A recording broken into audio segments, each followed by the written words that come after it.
Hi friends, this video shows how to insert new CO2 cylinder into Sodamaker. So this is a CO2 cylinder. So I am going to insert this cylinder into this Sodamaker. So first we need to remove the back cover of the Sodamaker. So let me rotate the Sodamaker. Okay, so here you can see two buttons here, the left side and right side. So we need to press these two buttons together, then pull.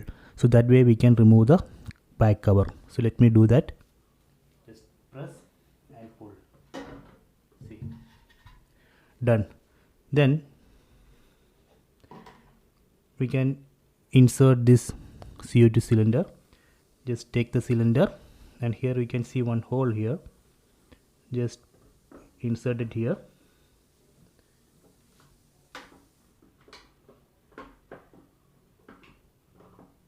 Then we need to connect like this, then rotate the cylinder to right side.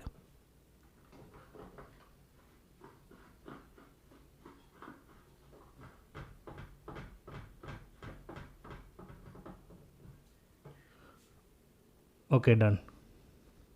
So this way we can connect, then we can close the cover.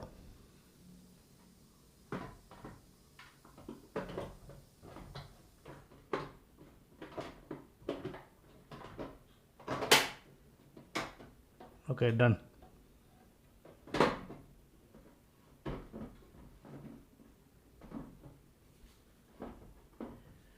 Okay, so this way we can insert new CO2 cylinder into Sodamaker.